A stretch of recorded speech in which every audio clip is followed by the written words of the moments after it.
Assalamualaikum warahmatullahi wabarakatuh. Perkenalkan, nama saya Ika Wulansari, mahasiswa PPC Prajabatan Gelombang 1, Prodi Pendidikan Bahasa Inggris Universitas Muhammadiyah Surakarta. Di sini saya akan menjelaskan mengenai rancangan pelaksanaan pembelajaran yang telah saya buat guna untuk memenuhi tugas mata kuliah pemahaman tentang peserta didik dan pengajarannya. Pertama, kita mulai dari identitas. Yang pertama, mata pelajaran adalah bahasa Inggris, Satuan Pendidikan Tingkat SMA, kelas 12, semester dasar, tahun pelajaran 2023-2024, materi pokok tentang conditional sentence atau if clause. Alokasi waktu 2 kali 45 menit. Next, tujuan dari pembelajaran ini adalah yang pertama, setelah mengamati video yang ditampilkan guru, menjelaskan peserta didik mampu menjelaskan fungsi sosial, struktur teks, serta unsur kebahasaan teks. Teks pengandaian diikuti dengan perintah atau saran sesuai dengan konteks penggunaannya. Yang kedua adalah setelah mengamati video dan teks dalam bentuk PowerPoint yang ditampilkan guru, peserta didik dapat membuat kalimat pengandaian diikuti oleh perintah atau saran sesuai dengan konteks penggunaannya. Yang ketiga, setelah mempelajari materi, peserta didik dapat mengerjakan kuis melalui aplikasi Kahoot dengan bersemangat. Yang terakhir adalah setelah proses pendalaman materi, peserta didik dapat membuat percakapan bersama dengan teman dalam kelompoknya dan mengomunikasikannya. Selanjutnya adalah mengenai penguatan pendidikan karakter atau profil pelajar Pancasila, yaitu setidaknya ada 3, ada gotong royong, bernalar kritis, dan juga kreatif. Di sini pendekatan yang saya ambil adalah pendekatan scientific approach. Pendekatan ini sebagaimana yang telah kita tahu bahwa pendekatan ini adalah pendekatan yang digunakan dengan menitik beratkan penggunaan metode ilmiah dalam kegiatan belajar mengajar. Dalam pendekatan scientific approach ini juga, dalam pendekatan saintifik ini, pembelajaran ini akan membuat peserta didik itu berpikir ilmiah, logis, kritis, dan objektif sesuai dengan fakta. Alasan saya kenapa saya memilih pendekatan ini itu berdasarkan dengan teori perkembangan dari Piaget, di mana ketika fase anak usia 15 tahun ke atas itu cara berpikirnya secara kognitif mereka sudah mampu mengenali, mengolah bahasa dengan baik, berpikir kreatif, menggunakan penalaran abstrak, dan juga dapat membayangkan hasil dari tindakannya. Itulah beberapa alasan kenapa saya memilih pendekatan scientific approach dengan model problem-based learning, di mana model problem-based learning ini adalah menampilkan atau memberikan problem kepada peserta didik untuk dianalisa, untuk dikritisi sehingga akan mendapatkan atau menghasilkan sebuah penyelesaian permasalahan. Jadi alasannya seperti itu. Terus metode yang akan saya gunakan yang direncanakan adalah metode fisik. Selanjutnya, media yang digunakan itu ada beberapa, di antaranya ada PowerPoint tentang teks pengandaian, ada video tentang teks pengandaian, ada teks pengandaian juga. Terus bahan dan alat yang digunakan adalah LCD, laptop, aplikasi pembelajaran. Di sini aplikasi pembelajaran memakai aplikasi Kahoot. Dan juga sumber pembelajaran itu ada dari modul guru, modul anak, YouTube, dan juga internet. Selanjutnya masuk ke proses pembelajarannya. Yang pertama adalah pendahuluan. Seperti biasa ketika guru masuk, hal yang dilakukan pertama adalah guru membuka kelas dengan salam. Setelah itu guru bersama dengan peserta didik berdoa bersama. Setelahnya guru mengecek kondisi siswa dan kehadiran siswa, apakah ada peserta didik yang pada hari itu tidak dapat mengikuti pembelajaran. Selanjutnya adalah peserta didik menyiapkan diri agar siap untuk belajar serta memeriksa kerapian diri dan bersikap disiplin dalam setiap kegiatan pembelajaran. Jadi di sini dalam kegiatan pendahuluan, guru tidak hanya membuka dengan salam dan tidak hanya membuka dengan berdoa, namun juga mengecek kondisi, kehadiran, dan juga kesiapan belajar siswa. Karena memang setiap pergantian mata pelajaran itu tidak menutup kemungkinan bahwa peserta didik itu sudah yang awalnya siap jadi belum siap. Jadi mau itu di awal jam ataupun di tengah, maksudnya pembelajarannya itu jam pertama, jam kedua, atau jam di tengah-tengah, itu wajib untuk menyiapkan peserta didik terlebih dahulu untuk siap menerima pelajaran. Selanjutnya, pendahuluan yang dilakukan adalah guru melakukan apersepsi dengan cara mengaitkan pengalaman peserta didik dengan materi yang akan dibahas. Di sini, selain motivasi, apersepsi juga bisa dilakukan guru dengan cara mengaitkan pengalaman yang dia dapat sebelumnya. Misal, apabila membicarakan tentang ikhlas, itu mungkin kalimat apersepsinya adalah semacam pertanyaan pemantik yang mengarah ke sana, misalnya apa yang kalian andaikan tadi pagi, apa yang kalian andaikan untuk terjadi hari ini, misalnya seperti itu. Selanjutnya, dalam problem learning itu ada beberapa sintaks yang memang harus dilaksanakan. Yang pertama itu adalah orientasi peserta didik pada masalah, yang kedua adalah mengorganisasikan peserta didik untuk belajar, setelah itu ada membimbing penyelidikan individu maupun kelompok, ada juga mengembangkan dan menyajikan hasil karya, setelah itu ada menganalisis dan mengevaluasi proses pemecahan masalah. Itu jadi ada 5 tingkat dalam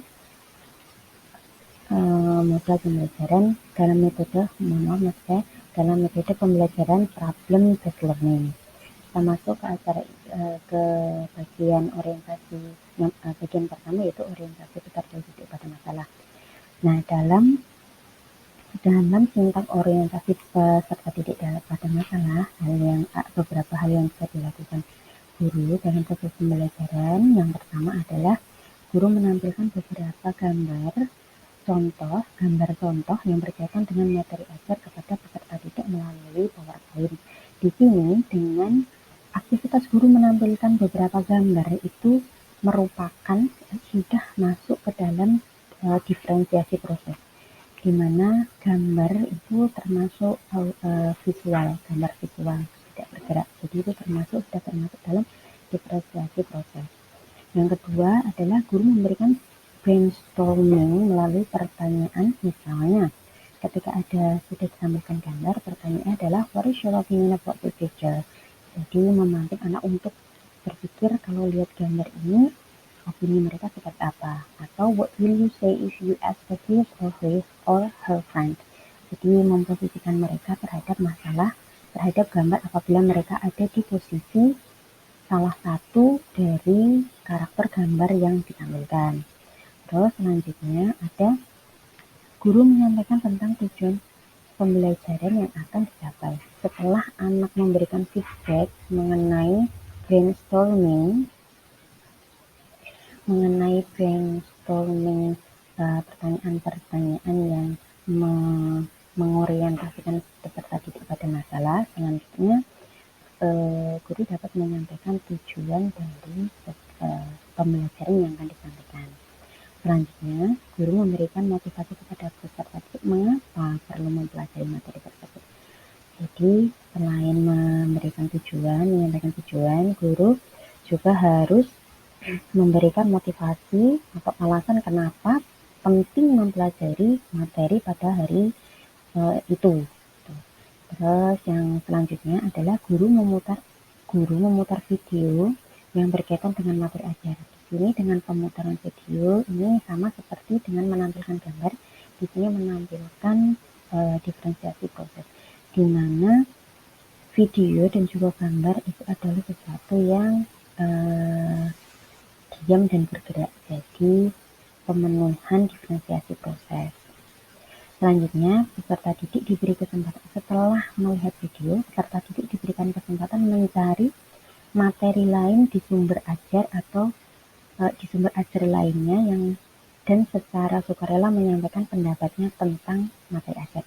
Jadi setelah ditampilkan video pendek, itu guru akan memberikan kesempatan peserta didik untuk mencari lebih, menggali lebih tentang materi apabila dirasa kurang. Nah, di sini dengan memberikan kesempatan mencari materi atau sumber ajar lainnya sesuai dengan minat dan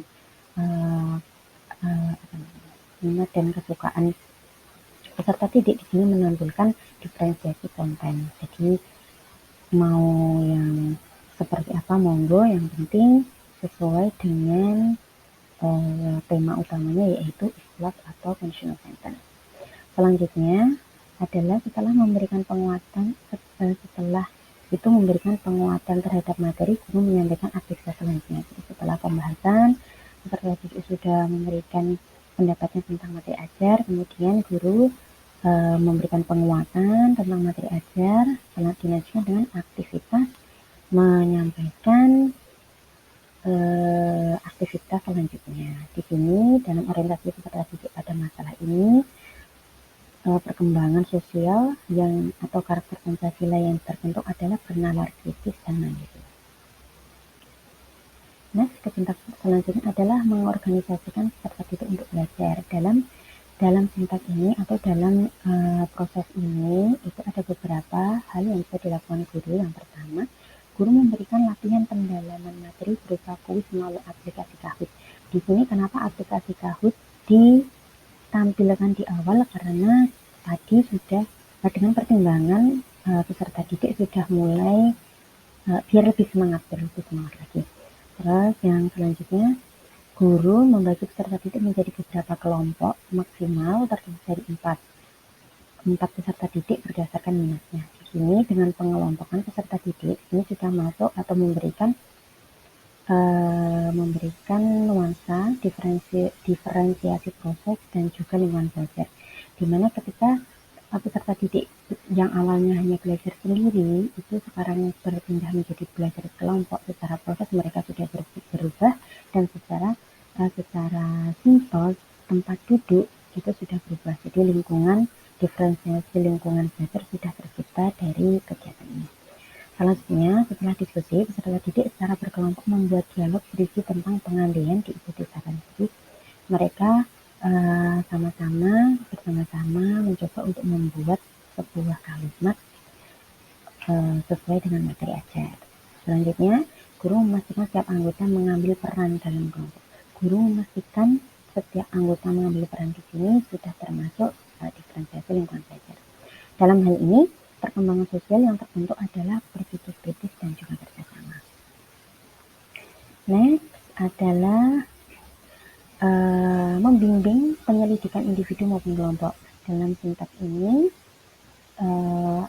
ada beberapa yang bisa dilakukan guru. Yang pertama adalah guru memantau keterlibatan peserta didik dalam diskusi kelompok. Kegiatan ini merupakan salah satu bentuk dari diferensiasi lingkungan, karena dengan guru membersamai peserta didik, hal tersebut bisa mempengaruhi atmosfer atau kenyamanan dari proses belajar mengajar. Jadi peserta didik tidak merasa ditinggalkan oleh gurunya. Selanjutnya adalah peserta didik membuat dialog yang berisi pengandaian dengan referensi buku maupun sumber belajar lainnya diperbolehkan. Jadi ketika peserta didik masih memiliki kesulitan, maka diperbolehkan untuk mencari referensi sesuai dengan minat mereka, sesuai dengan keinginan mereka. Di sini terciptalah diferensiasi konten. Nah, dalam proses ini profil belajar Pancasila ataupun perkembangan sosial yang dibangun adalah gotong royong atau kerjasama antar anggota kelompok. Selanjutnya adalah mengembangkan dan menyajikan hasil karya. Dalam sintak ini, guru dapat memantau keaktifan peserta didik selama pelaksanaan diskusi, memantau realisasi perkembangan, dan juga melakukan diskusi kelompok, menghasilkan solusi pemecahan masalah, dan hasilnya dipresentasikan atau disajikan dalam bentuk karya. Di sini Profil pelajar Pancasila yang terbentuk adalah berpikir kritis, kerjasama, dan gotong royong. Selanjutnya adalah menganalisis dan mengevaluasi proses pemecahan masalah. Di sini hal yang bisa dilakukan guru adalah guru membimbing presentasi dan mendorong kelompok memberikan penghargaan serta masukan kepada kelompok lain. Guru bersama peserta didik menyimpulkan materi. Dalam kegiatan ini dapat tercipta diferensiasi lingkungan di mana guru menciptakan atmosfer yang berbeda dan nyaman kepada peserta didik. Selanjutnya, setiap kelompok melakukan presentasi, kelompok yang lain memberikan apresiasi. Kegiatan dilanjutkan dengan merangkum atau membuat simpulan. Selanjutnya adalah setiap kelompok mengumpulkan dialog, hasil diskusi, boleh dalam bentuk tertulis, komik atau disertai gambar dan video. Di sini termasuk diferensiasi produk. Jadi produk yang dihasilkan secara didik boleh tertulis, boleh secara video ataupun podcast ataupun gambar seperti ini. Untuk perkembangan sosial dan juga profil pelajar Pancasila yang terbentuk adalah berpikir kritis, kerjasama, serta gotong royong. Untuk kegiatan yang terakhir adalah penutup. Di sini dalam kegiatan ini guru bersama peserta didik melakukan refleksi terhadap pembelajaran yang telah dilakukan dengan memberikan pertanyaan, misal apa yang telah kalian pelajari hari ini, bagaimana perasaan peserta didik, bagaimana apa yang sudah dipahami dan apa yang belum. Ini termasuk evaluasi. Yang selanjutnya guru dan peserta didik membuat rangkuman atau kesimpulan belajarnya itu apa hari ini mengenai ikhlas atau conditional sentence. Yang selanjutnya adalah guru menyampaikan kegiatan pertemuan berikutnya. Jadi setelah melakukan rangkuman maka akan disampaikan pertemuan selanjutnya itu akan membahas mengenai apa. Terus yang terakhir adalah guru bersama siswa menutup pembelajaran dengan berdoa dan mengucapkan salam. Di sini dengan berdoa berarti sudah berakhir tentang proses belajar mengajar. Di sini perkembangan sosial yang dibentuk antara lain tadi ada gotong royong, berpikir kritis, kreatif, dan juga ada toleransi dan juga kerjasama. Hal tersebut erat kaitannya dengan teori perkembangan sosial dari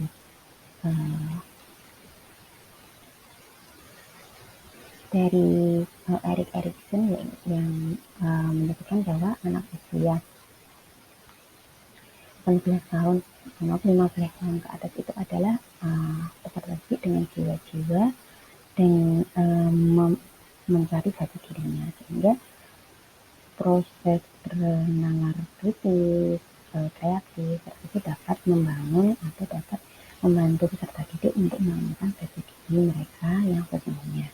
Selanjutnya akan saya sampaikan secara singkat mengenai lembar kerja. Berikut lembar kerjanya, aktivitas 1. Penilaiannya ada sikap, penilaian diri, penilaian teman sebaya. Untuk pengetahuan ada pengetahuan, aspek pengetahuannya, penilaian menulis atau writing, dan juga speaking skill atau berbicara.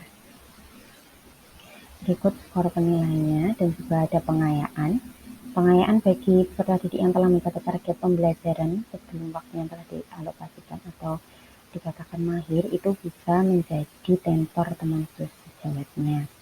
Untuk pengayaan yang belum mencapai target maka dia diperlukan kegiatan tambahan berupa belajar dengan teman sejawatnya. Demikian presentasi saya mengenai rencana pembelajaran untuk pengaplikasian pembelajaran berdifferensiasi. Sekian, wassalamualaikum warahmatullahi wabarakatuh.